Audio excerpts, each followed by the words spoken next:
Hoy toca hablar de la Iglesia, la comunidad cristiana.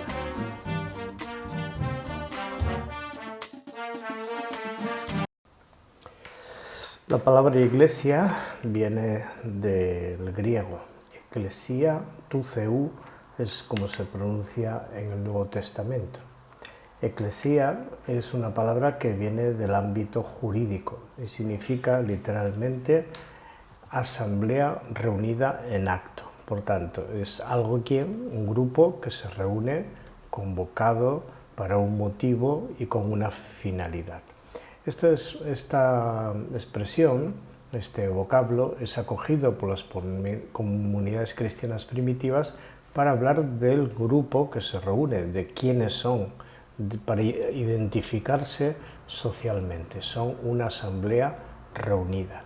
Y se utiliza la expresión, en el Nuevo Testamento, la expresión Ecclesia tuceu, o sea, Iglesia de Dios. Por tanto, es una asamblea reunida en acto que pertenece a Dios, que está reunida por Dios, que está reunida en el nombre de Dios y justamente para establecer una relación de comunión con Dios.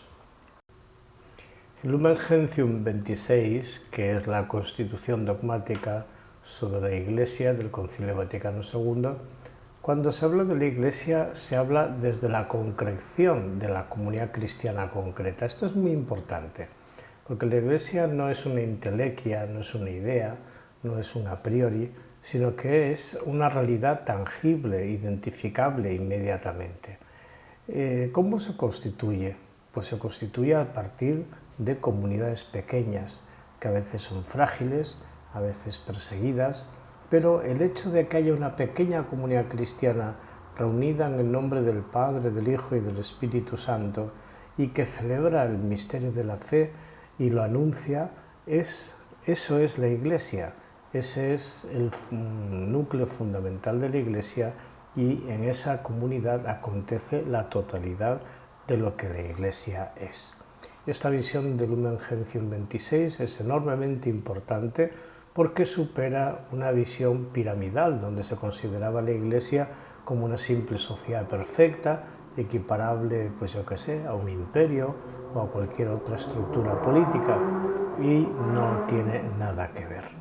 La Iglesia es una comunidad concreta, localizada, localizable, y las distintas realidades de comunidades locales, localizadas y localizables, pues hacen visible a la Iglesia en su totalidad.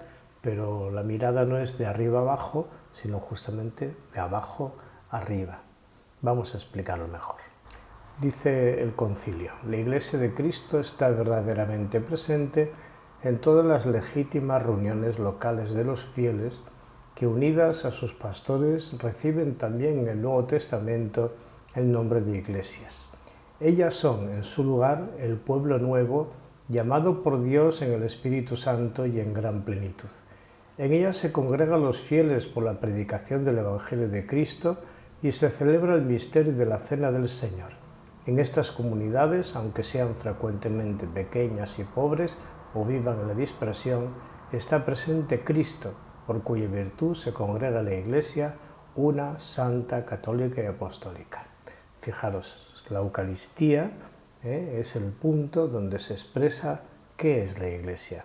Cada vez que nos reunimos en el nombre del Señor, se reúne la Iglesia, y en este lugar, en esta parroquia, en esta comunidad cristiana, acontece de la Iglesia porque acontece el Padre, el Hijo y el Espíritu Santo en la comunión de vida de los creyentes. Participamos de aquello que recibimos.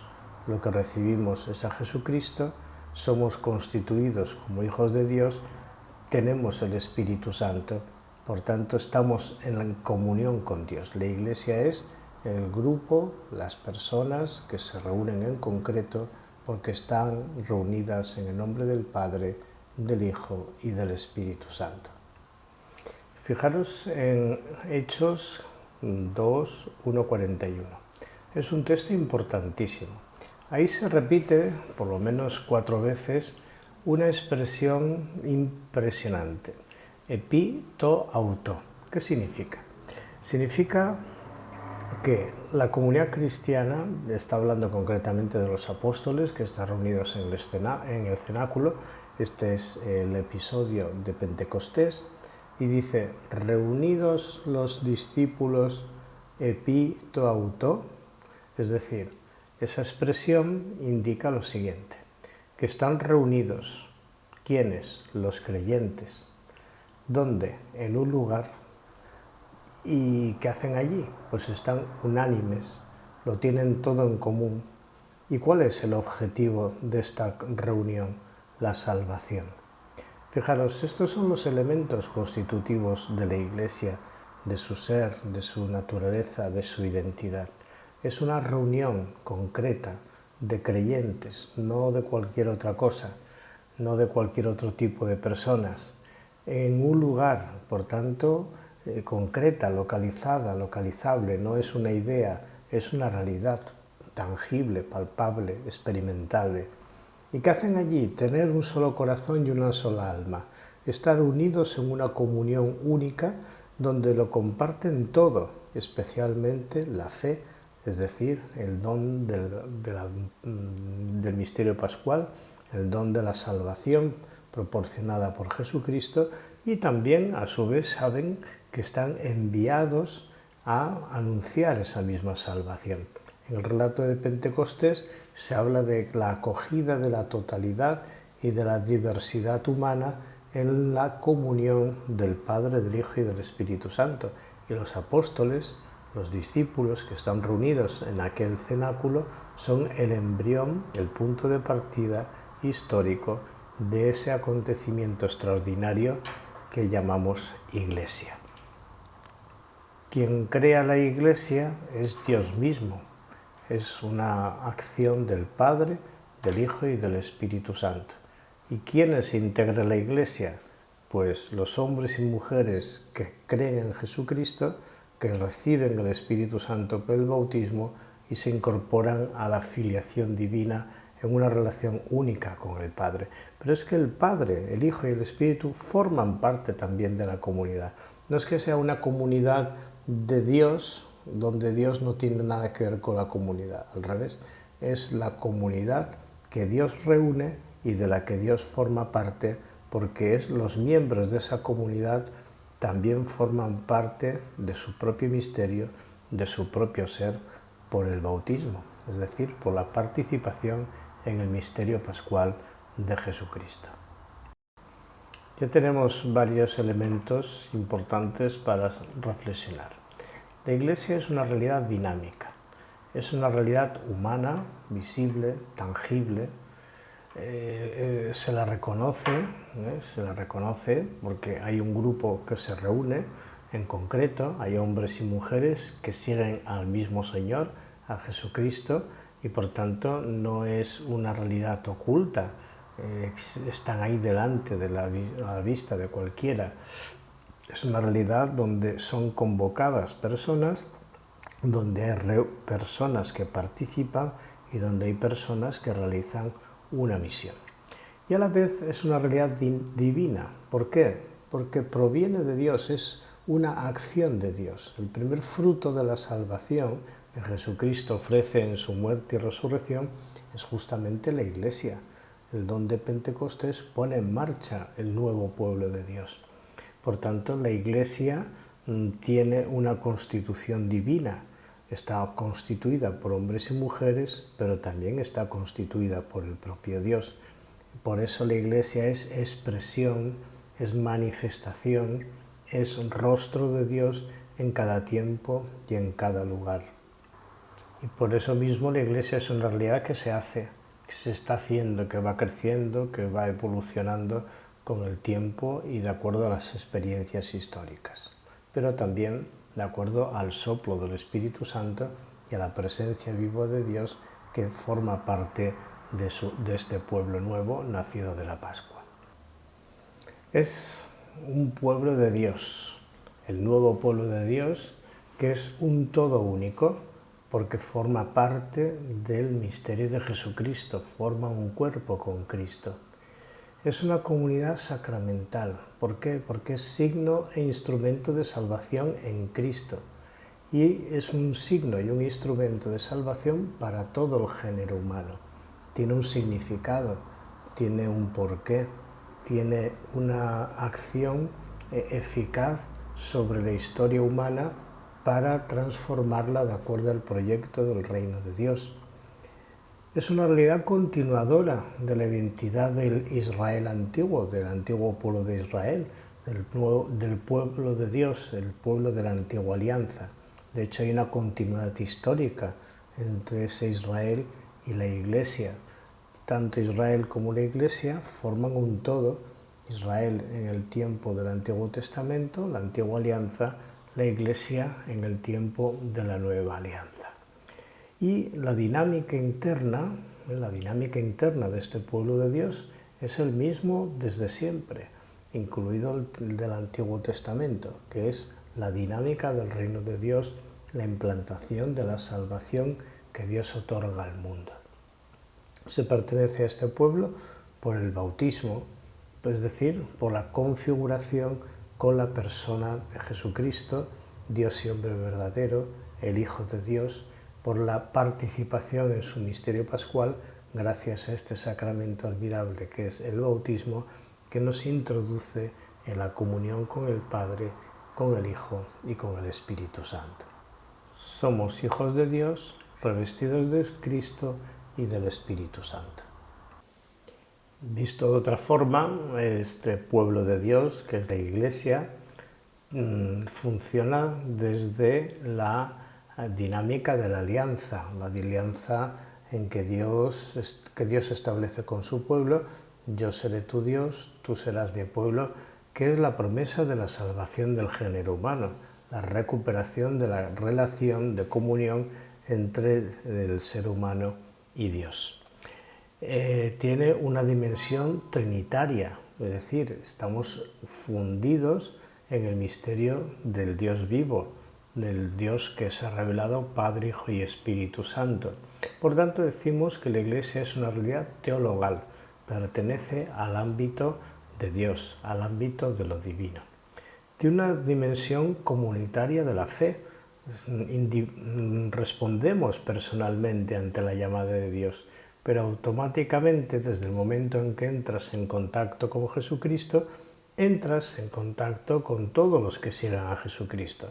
Esa dimensión comunitaria no se puede eludir, es una parte inherente. Eso de que yo soy cristiano por mi cuenta y para mí, eso no funciona, eso no tiene nada que ver con el ser de la Iglesia. Eso es un falseamiento, una adulteración del ser de la Iglesia y de la verdad de la fe. La Iglesia es un sujeto, como es un todo, es un cuerpo, es un alguien histórico, un todo histórico que está insertado en el peregrinar humano. Lo dice Jesús: yo os he sacado del mundo, estáis insertos en el mundo, aunque no sois del mundo porque pertenecéis al reino de Dios. La Iglesia es un sujeto histórico. Esta expresión es muy importante. Es un pueblo de Dios que testimonia a Jesucristo. No tenemos otra razón de ser, sino visibilizar a Jesús, expresar a Jesús.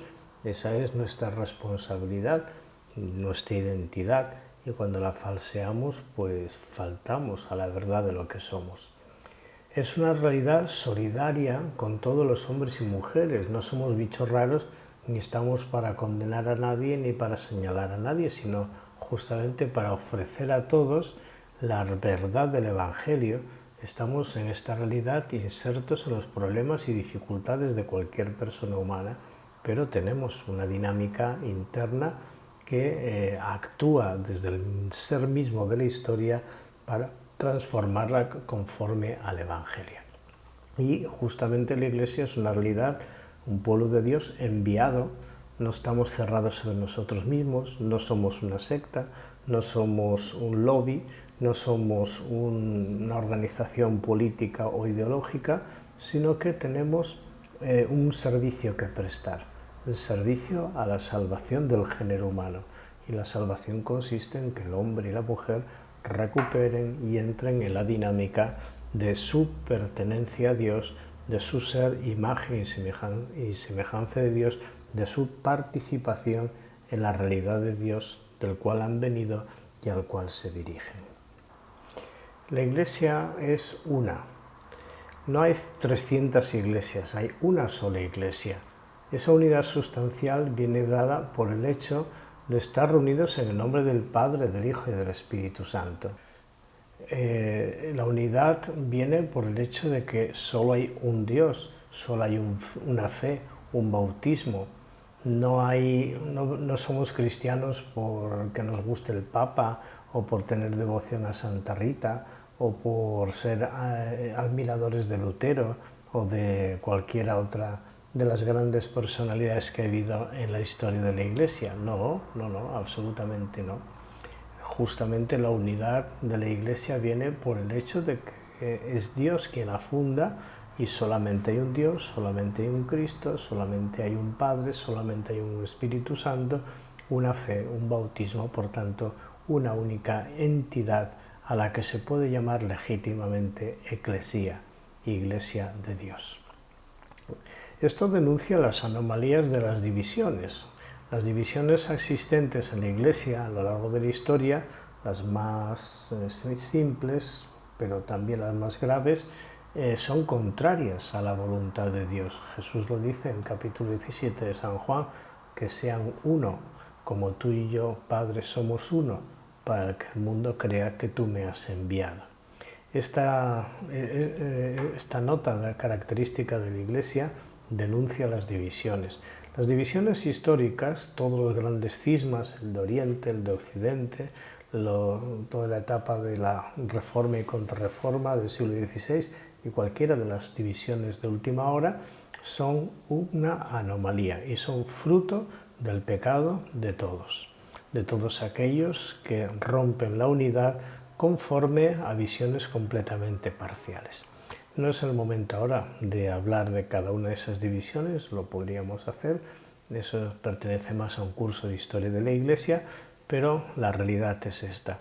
Las divisiones vienen por un falseamiento de la vida cristiana y porque las cerrazones de unos y de otros impiden o han impedido mantener los vínculos de comunión visible, y eso ha producido esas grandes divisiones históricas que tergiversan la verdad de lo que la Iglesia es y la verdad del Evangelio.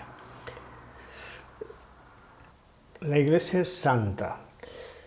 Ciertamente es una realidad humana, lo hemos dicho ya, integrada por hombres y mujeres, tiene una historicidad, no es una entelequia en una nube, sino que hay Iglesia en el siglo I, en el V, en el XVI y en el XXI, ¿vale? Pero la razón de ser de la Iglesia es Dios quien ha reunido la Iglesia, es Dios quien ha convocado la Iglesia, es Dios quien ha creado la Iglesia. Y por tanto, la Iglesia se mueve en el orden de la gracia, en el ambiente del misterio de Dios. La santidad de la Iglesia se afirma desde este que es su fundamento.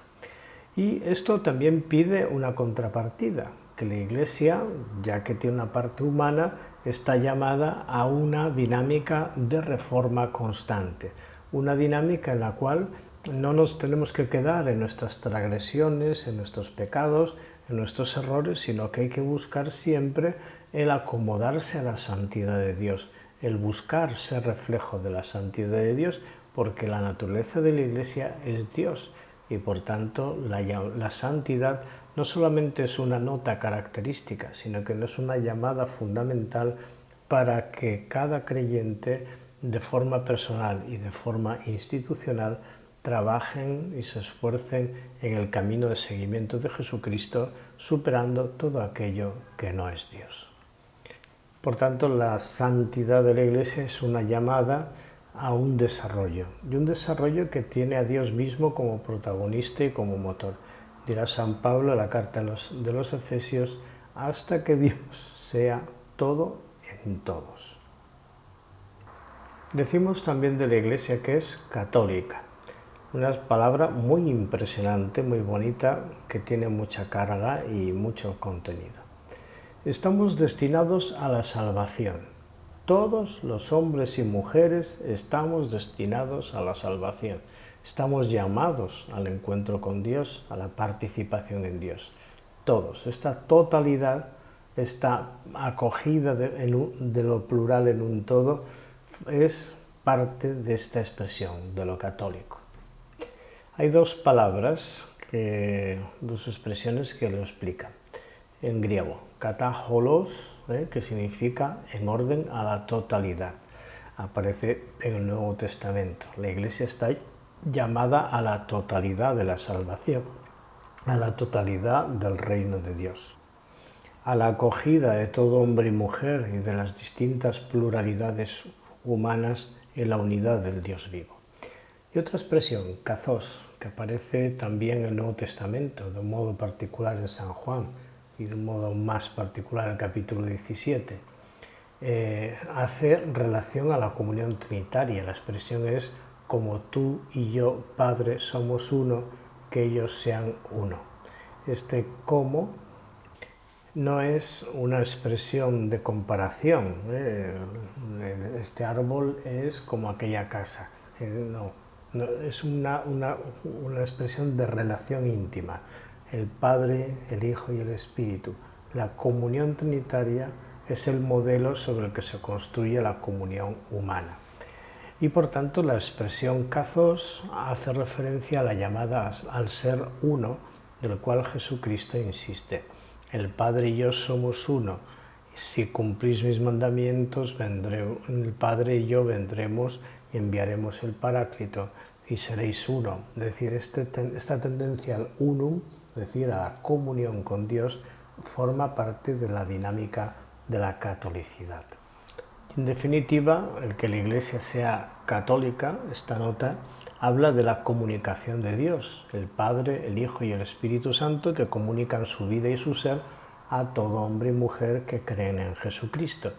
Por tanto, la Iglesia en su catolicidad expresa la totalidad de la salvación de Dios y critica los sectarismos y las rupturas que impiden conectar a cada hombre y mujer con Dios. Es muy curioso que incluso en el lenguaje habitual hemos dejado la expresión católico solamente para la tradición romana, cuando en realidad esta nota es característica de toda la Iglesia. Toda la Iglesia entera, con cualquiera de sus tradiciones, dicen y se confiesan católicas. Pero el sentido de la catolicidad es es la relación a Dios, la relación a la comunión con Dios, la relación a la unidad en Dios, la relación a la pluralidad que es acogida por el Dios vivo en la comunión del Padre, del Hijo y del Espíritu Santo, y de la cual estamos llamados a participar y a ser testigos. La cuarta nota característica de la Iglesia es la apostolicidad. La Iglesia es apostólica. Significa que está edificada sobre el testimonio de los 12, de los apóstoles. Significa que al interior de esta Iglesia, hay carismas y ministerios, es decir, personas que desarrollan distintas funciones, que tienen distintos dones y todos están puestos para la edificación de la Iglesia como cuerpo de Cristo, como pueblo de Dios y para la edificación del reino de Dios. Por eso también dentro de la apostolicidad está el hecho de que la Iglesia está enviada a testificar. La palabra apóstol significa enviado. Jesús envía a sus discípulos y hace discípulos en el nombre del Padre, Hijo y del Espíritu Santo, bautizándolos a todos, ¿vale? Pues la apostolicidad hace referencia a esta verdad estructural. Y también hace referencia a la norma apostólica. ¿Qué es la norma apostólica? Pues el seguimiento de Jesucristo. A la Iglesia se pertenece por el seguimiento de Jesucristo. En la Iglesia se participa por el seguimiento de Jesucristo. La Iglesia está moderada por el seguimiento de Jesucristo, que es el criterio de verdad fundamental e ineludible. Por tanto, la Iglesia es una realidad que pertenece a Dios, es una realidad dinámica, es una realidad concreta, es una realidad viva y que existe para evangelizar.